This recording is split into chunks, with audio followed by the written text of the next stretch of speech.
This is Love Notes, daily devotions from Holy Trinity Lutheran Church. Grace and peace to you. Our text today is Luke, the 20th chapter, verses 20 through 26. Well, knowing that Jesus has used a parable to convict them, we're told in this passage that they watched him and sent spies who pretended to be honest in order to trap him by what he said, so as to hand him over to the jurisdiction and authority of the governor. What they want to do is trap him in heresy that whips up the crowd, or in treason, where he speaks against the Roman Empire. So they ask him a political question. Teacher, we know that you are right in what you say and teach, and show deference to no one, but teach the way of God in accordance with the truth. Have you ever heard more claptrap than that? They don't believe a word of what they're saying. This is a manipulative word, and Jesus sees right through it. They're trying to butter him up so they can trap him. Their question is it lawful for us to pay taxes to the emperor or not? The people of Israel chafed under the taxation system of Rome, and they debated theologically whether they should even be paying it, because every coin that they had to give to Caesar had Caesar's image on it, a graven image. And yet, to not pay your taxes was treasonous. To say that others shouldn't pay your taxes, well, that was even more treasonous. We're told Jesus perceived their craftiness. He saw right through what they were doing, and he said to them, "Show me a denarius," which is a coin that equals about a day's wage. "Whose head and whose title does it bear?" They said, "The emperor's." He said to them, "Then give to the emperor the things that are the emperor's, and to God the things that are God's." It's really a genius answer. The coin obviously has Caesar's image on it.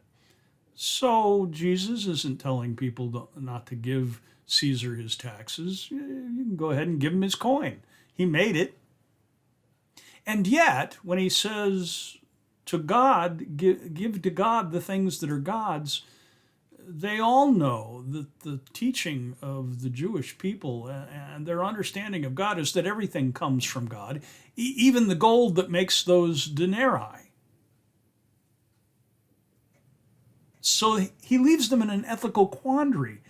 What belongs to Caesar and what belongs to God? And he leaves them to make the decision.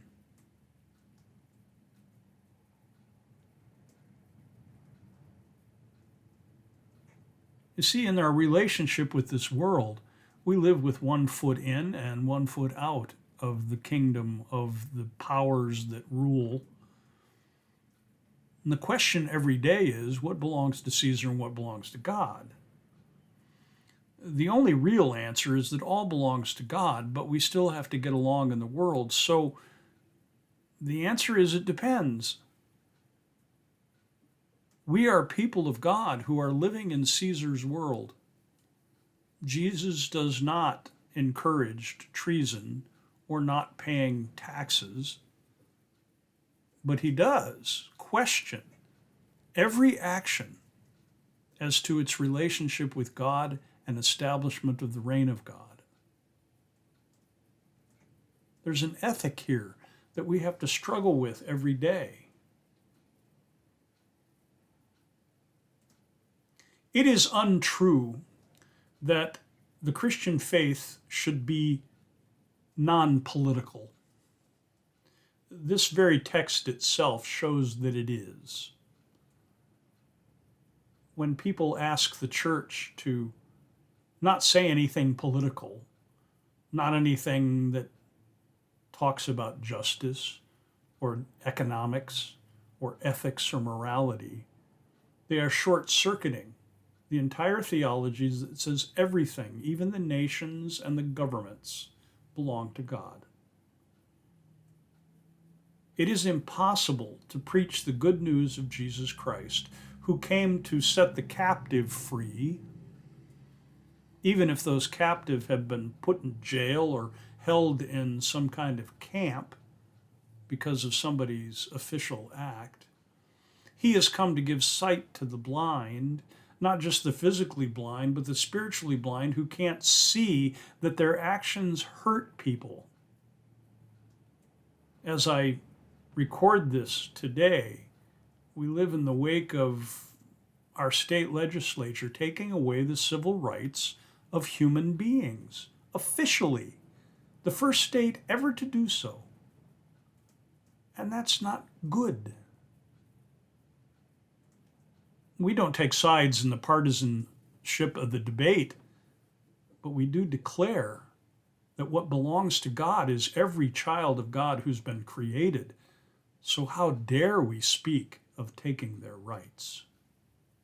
We don't have that power. Caesar doesn't have that power. Never did. Because at the end of the day, the only one who gets up from the grave and is resurrected is Jesus himself. Caesar's still in the grave, and every president, except a very few, are all in the grave as well.